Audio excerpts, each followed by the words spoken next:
Bonjour mes amis, que Dieu vous bénisse tous, que le Saint-Esprit vienne nous instruire en accord avec sa volonté, qu'il vienne nous donner le pain quotidien maintenant, le pain pour vous, le pain pour moi, notre pain quotidien.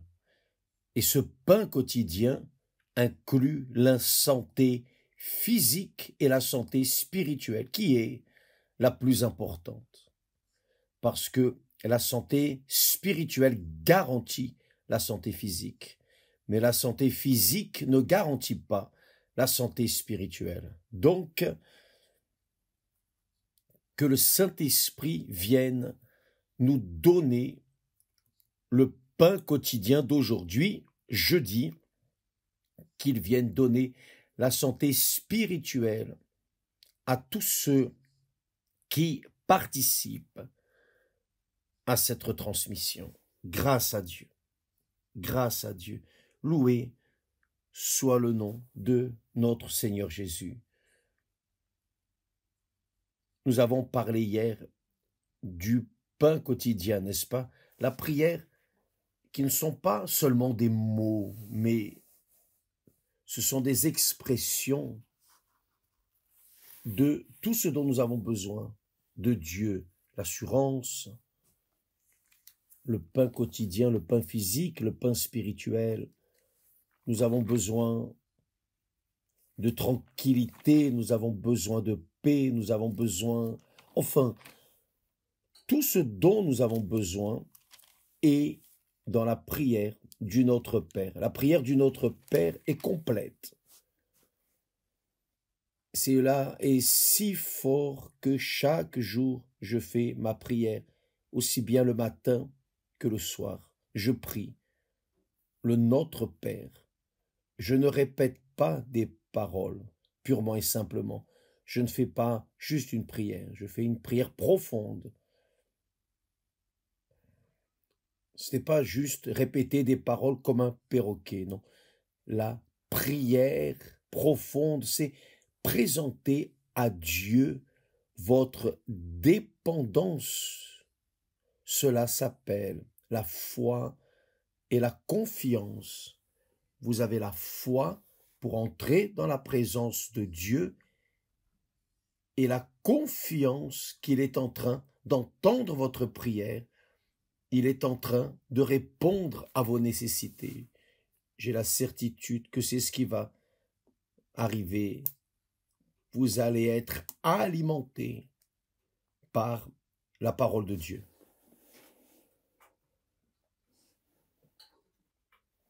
Voyez dans la prière du Notre Père, quelle est la première parole? La première parole que nous prononçons. Le Seigneur Jésus nous a appris.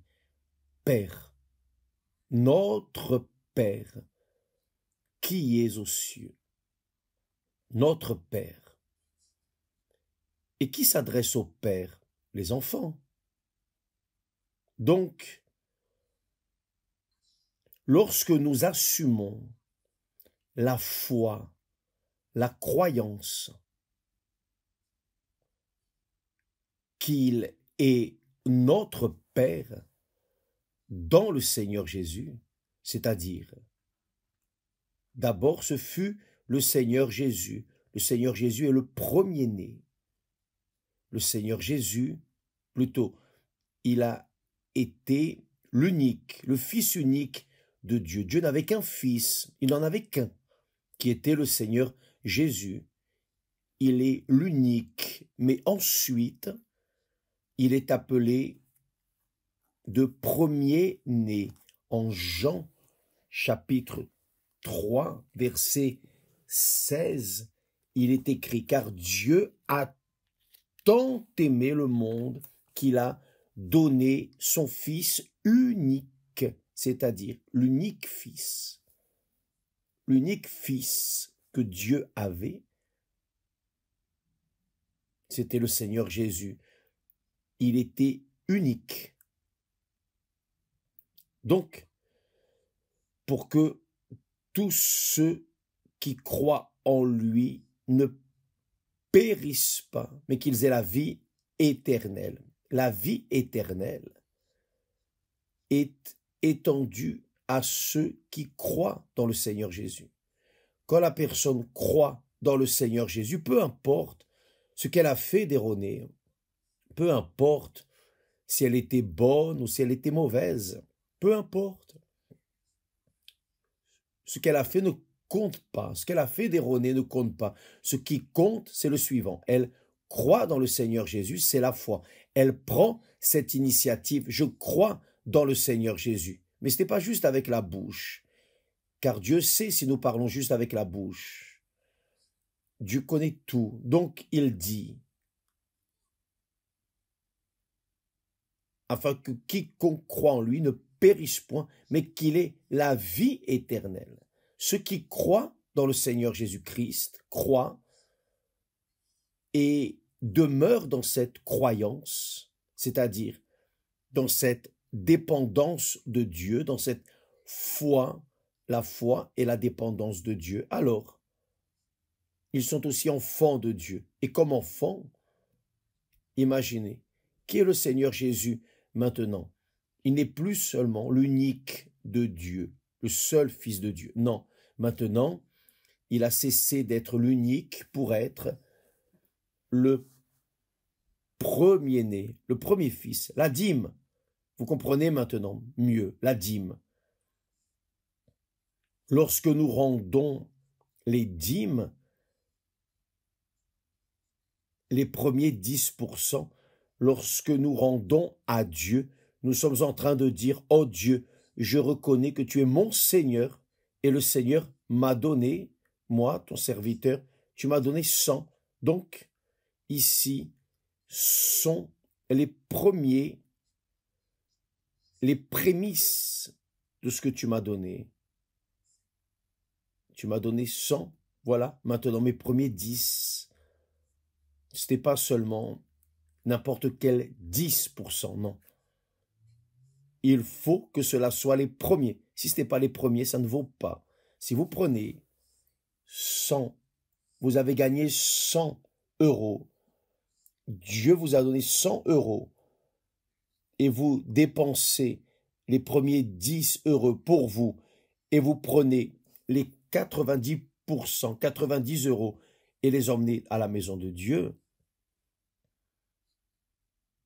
vous êtes en train de montrer que vous êtes infidèle, que vous ne croyez pas en Dieu, que vous n'obéissez pas à sa parole. Vous donnez le reste, même si le reste est plus que les prémices. Mais il veut les prémices. Le Seigneur Jésus a été les prémices de Dieu pour mon salut. Mais il m'a racheté, il m'a gagné, donc il m'a rendu enfant. Donc le Seigneur Jésus a cessé d'être le Fils unique pour devenir le premier-né, le premier, le Fils qui va assumer la maison du Père pour toute l'éternité. Donc, vous devez savoir cela pour connaître votre situation, votre position devant Dieu, devant le Très-Haut. Qui êtes-vous? Si vous êtes enfant, fils, fille, alors vous savez lorsque vous dites « Notre Père, notre Père, qui est aux cieux », non seulement mon Père, mais le Père de tous ceux qui ont la foi, qui croient dans le Seigneur Jésus-Christ. Et cela est si fort, mes amis, que le texte sacré dit, il est dit, mais à tous ceux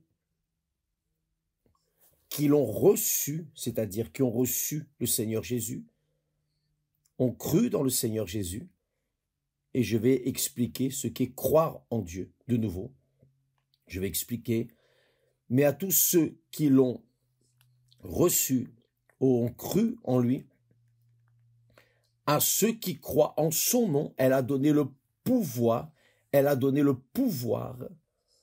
de devenir enfant de Dieu.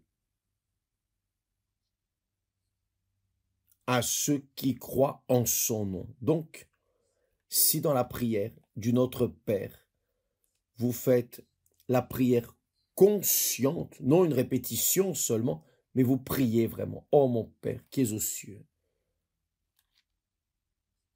Donc, vous avez la conscience que vous êtes fils, fille. Et là,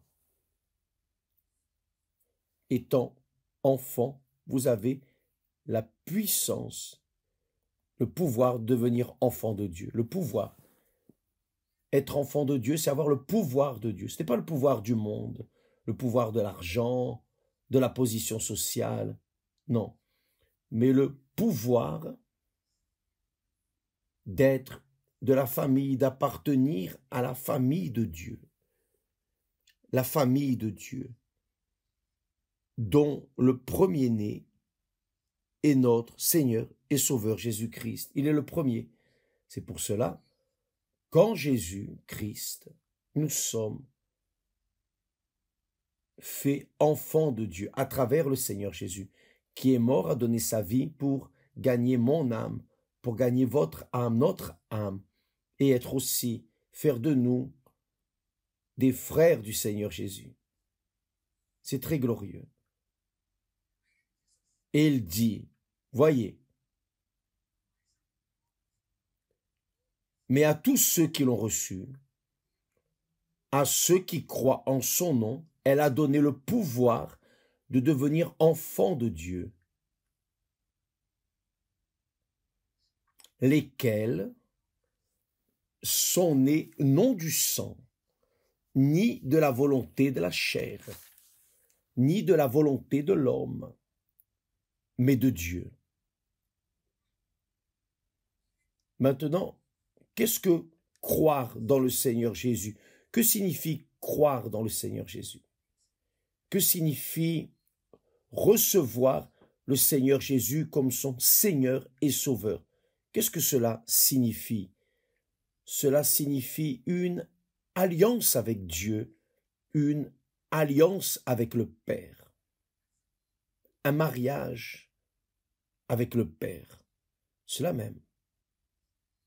Ésaïe, le prophète Ésaïe, dit que Dieu est notre époux, l'époux de l'Église, de l'épouse de notre Seigneur Jésus-Christ, qui est l'Église. Donc, lorsque nous croyons en une personne, nous sommes capables de nous livrer à cette personne, nous sommes capables de faire des sacrifices pour cette personne, mais limités, des sacrifices limités. Mais nous ne garantissons pas que notre vie appartient à cette personne. Pourquoi?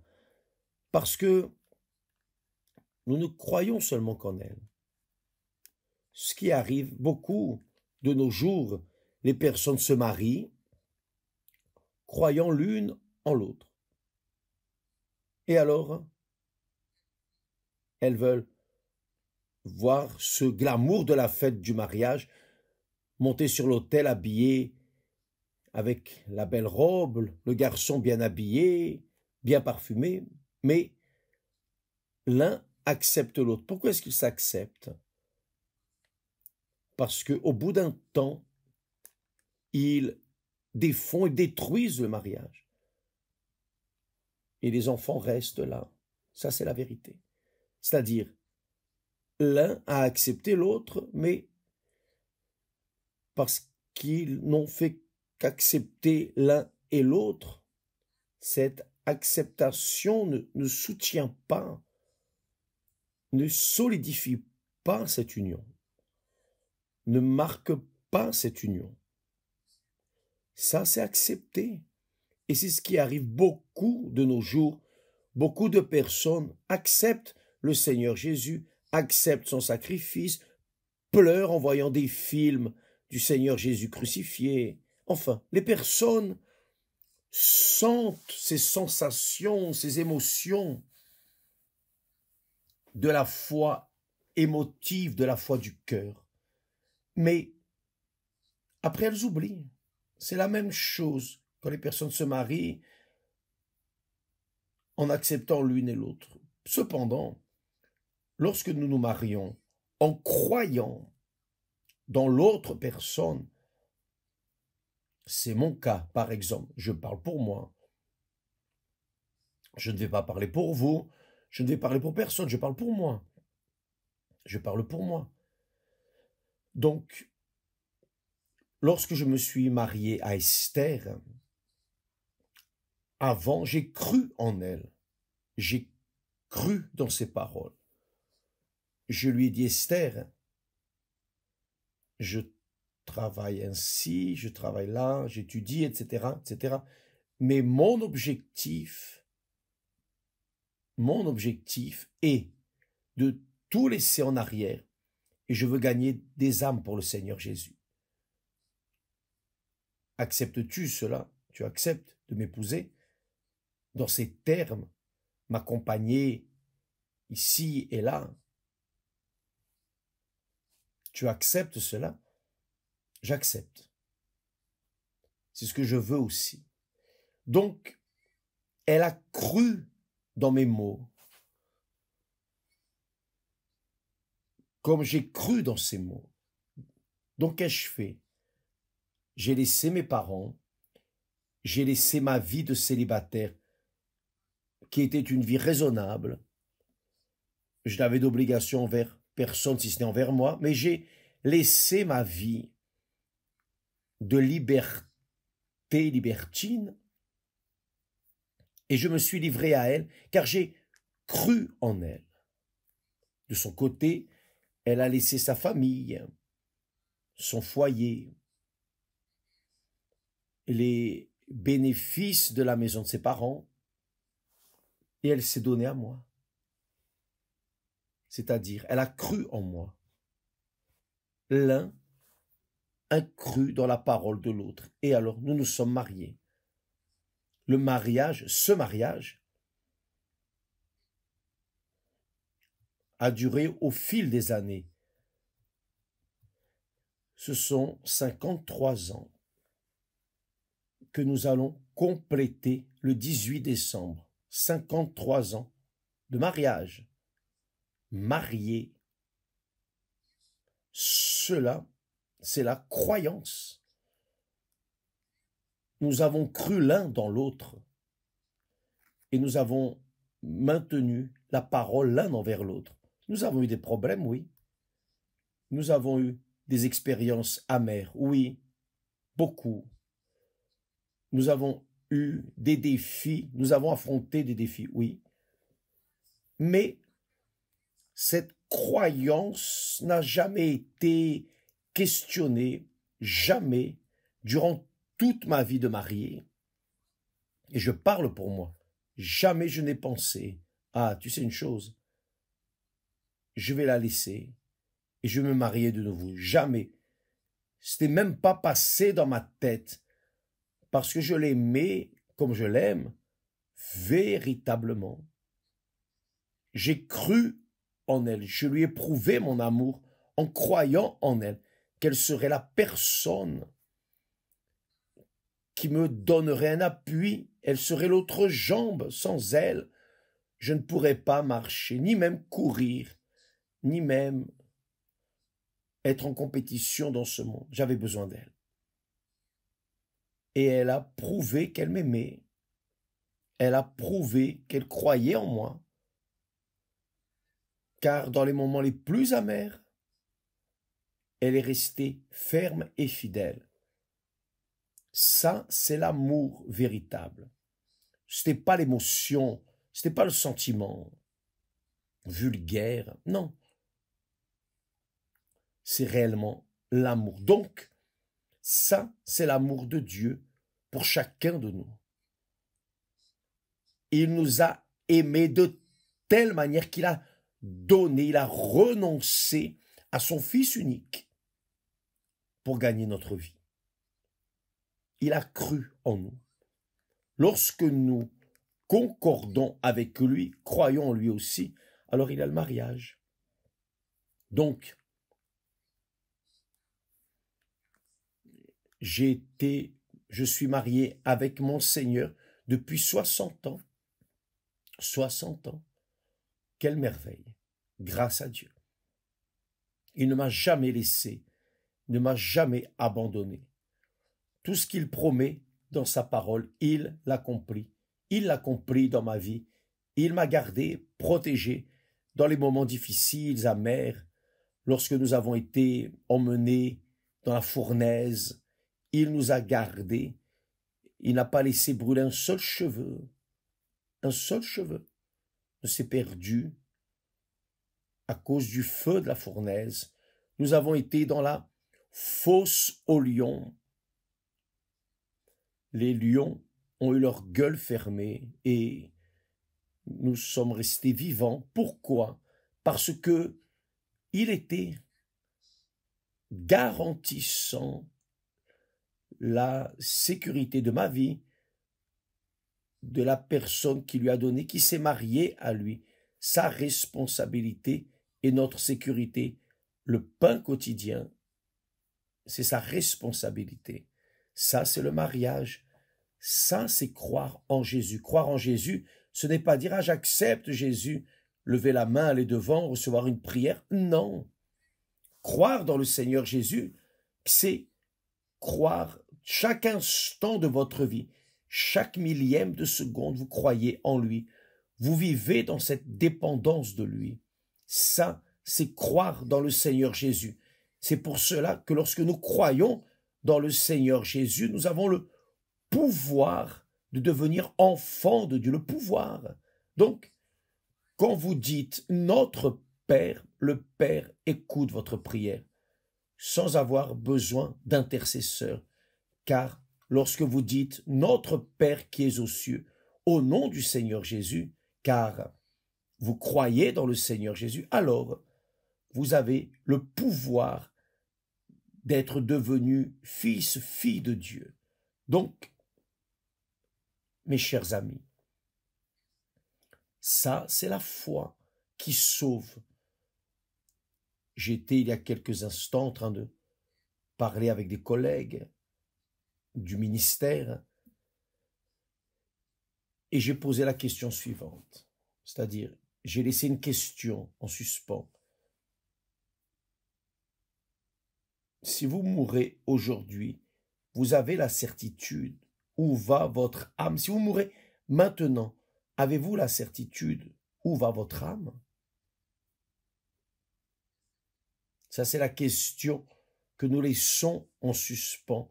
Avez-vous la certitude d'où va votre âme si vous mourrez aujourd'hui ou maintenant même? Avez-vous la certitude? Très bien, je l'ai. J'ai l'absolue certitude. Et si Dieu pouvait m'emmener aujourd'hui, maintenant, cet instant, pour ne pas voir ce monde, cette immondice, saleté, cette méchanceté, cet enfer qu'est ce monde, je désirerais sortir, fuir de ce monde. Mais tant qu'il ne le veut pas, je vais devoir faire ma part du travail qu'il m'a donné. Je vais accomplir ma mission. Mais pour moi, c'est indifférent. Et maintenant, ce moment, si je partais maintenant ou d'ici à 10 ans, 15 ans, je veux une chose et je demande à Dieu, oh Dieu, je ne veux pas vivre une vieillesse, arriver dans une vieillesse où je reste dans la dépendance des personnes, dans la dépendance des autres. Je veux vivre dans la dépendance du Seigneur jusqu'au dernier souffle, ici dans ce monde. Donc, mes amis, lorsque nous croyons dans le Seigneur Jésus, on se marie à lui. C'est comme l'apôtre Paul dit, celui qui s'attache au Seigneur Jésus, c'est-à-dire qui croit dans le Seigneur Jésus, est un seul esprit avec lui, c'est-à-dire vous qui croyez dans le Seigneur Jésus véritablement, vous êtes un esprit avec lui. Cela est très grand, n'est-ce pas? C'est magnifique, extraordinaire, c'est la richesse. C'est la richesse que je porte en moi. Cette richesse, personne ne peut y toucher. Personne ne va la toucher. Pourquoi? Car cette richesse est intouchable. Seulement qui est enfant de Dieu a cette richesse. Seulement qui est fils, fille. Dieu n'a que des enfants. Que des enfants. Il a des enfants à l'exemple de son fils. Il est le premier-né, nous sommes les suivants, grâce à Dieu. Que Dieu, mes amis, ouvre votre compréhension, si par hasard, et certainement, nous ne nous faisons pas comprendre, que le Saint-Esprit vienne vous faire comprendre, car lorsque vous êtes enfant de Dieu, il est écrit ici, vous avez reçu le pouvoir de Dieu. Vous avez le pouvoir de Dieu de devenir fils, fille de Dieu. Et lorsque vous êtes fils ou fille de Dieu, mes amis,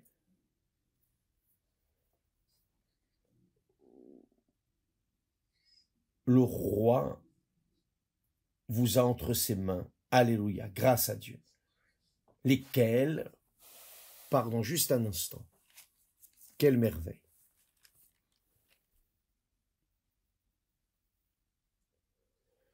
Je vais lire le texte de nouveau. Le Seigneur Jésus est venu chez les siens, les Juifs, et les Juifs ne l'ont point reçu, n'ont pas connu, mais à tous ceux qui l'ont reçu, à ceux qui croient en son nom, elle a donné le pouvoir de devenir enfants de Dieu.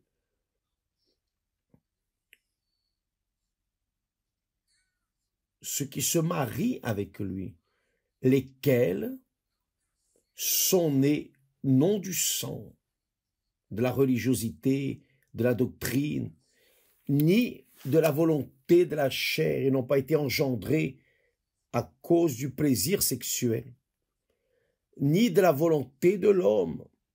Ils ne sont pas nés de la volonté des parents. Ah, je vais avoir un enfant. Non. Ils sont nés de la volonté de Dieu. Alléluia. Donc, qui est de Dieu est né de la volonté de Dieu et a le pouvoir d'être fils, fille de Dieu. Et c'est pour cela qu'ils peuvent dire « Notre Père qui es aux cieux ». Alléluia. Nous allons danser. Nous allons samber. Nous allons danser de joie, car ça, c'est l'esprit que Dieu nous donne. Que Dieu vous bénisse et à demain. D'ailleurs, laissez-moi vous dire une chose. Faites attention.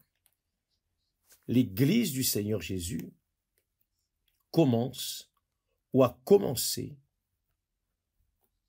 avec notre Seigneur Jésus-Christ. Et quand il a commencé son Église, à l'exemple de comme il a commencé l'humanité, il a mis un homme et une aide, qui est la femme, pour qu'ils puissent engendrer des enfants de justice. Mais ils ont péché. Tous les enfants qu'ils ont engendrés, l'humanité est née dans le péché. Mais avec le Seigneur Jésus est née l'Église. L'Église est la fiancée du Seigneur Jésus. Il a donné sa vie pour racheter ceux qui croient dans son nom. Donc l'Église du Seigneur Jésus est formée de ceux qui sont enfants de Dieu. Et je veux vous dire qu'ainsi s'est produit avec nous. Je dis avec nous, Esther et moi.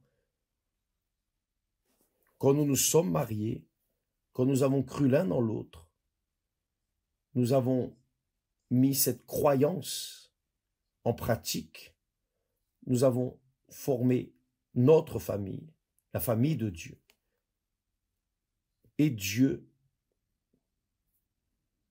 vient à travers nous, comme à travers d'autres, il fait des personnes naître de nouveau. Mais ça commence avec le mariage. Vous voulez avoir du succès dans votre vie professionnelle, vous voulez avoir du succès dans votre vie économique, succès économique, vous voulez avoir du succès, la paix en vous, après faire alliance avec Dieu, croyant dans le Seigneur Jésus, la chose la plus importante, c'est votre mariage. C'est votre mariage. Car vous allez avoir besoin d'une côte, de l'autre jambe, de l'autre moitié, pour vous maintenir dans la foi et en paix. Je peux vous dire ça aussi, car je vis ce que je prêche, ce que j'enseigne et prêche. Donc, ça fait 53 ans que nous sommes mariés grâce à Dieu. Ma vie, mon travail,